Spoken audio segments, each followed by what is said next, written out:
This video is going to show how I created a unique transition using engineered hardwood flooring and Hexagon floor tiles. For a written tutorial and more photos and documentation, please head to my website in the comments section. When placing your tiles, make sure that they are parallel and square to your flooring. This will make cutting in the future much easier, as you can use the 30-degree detent on your miter saw. If you're using engineered hardwood flooring, your tile should sit a 1/16 to an 1/8 of an inch higher than your engineered hardwood flooring. This is mainly to protect the thin veneer that comes on most engineered hardwood. The gap between the tile and the flooring should be the same as the grout used in the tile. This gap will later be filled with matching acrylic caulking. I started by cutting a right angle into one of the Hexagon tiles so I could start my layout pattern. Draw a nice square grid to help you when laying down your tiles. Spend some time laying out the perimeter tiles. This is going to be your final design.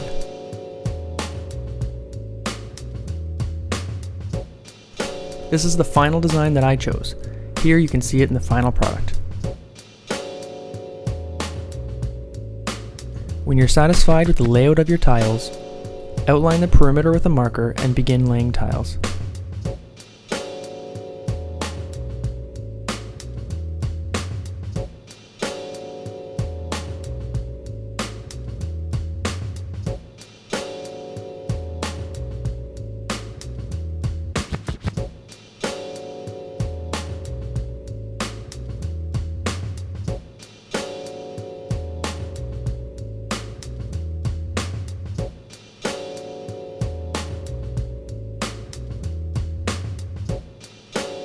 I chose to cut the underlay back around 6 inches.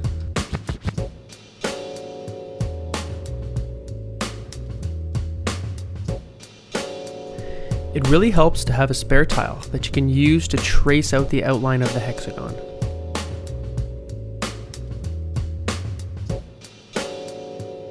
Then I use a piece of 1/4 inch scrap to extend the markings. This is to account for the gap.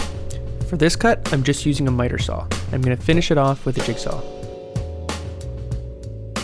It's much easier to begin your flooring runs when starting from the tile end.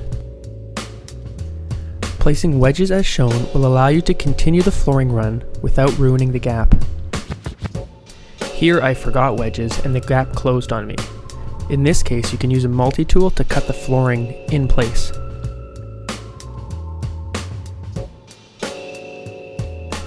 I use fine grit sandpaper to put a slight bevel along the cut edges. By far the hardest cut for me was this inside cut around a tile. In this case, I had to use a table saw, a miter saw, and a multi-tool to finish this cut.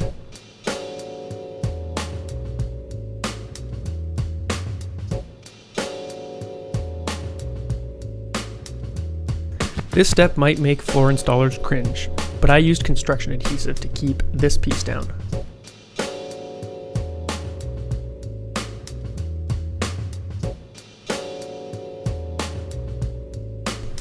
Tapping in a wedge will help keep the pressure on while the glue is curing.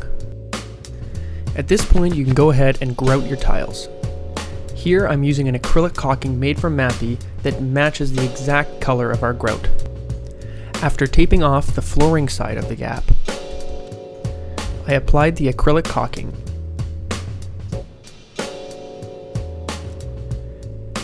I used my finger to run a nice bead along the edges, and I used a damp rag to clean up the mess on the tiles.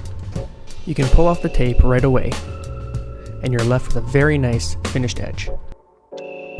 Thank you for checking out this video. If you want to see more videos like this, please subscribe.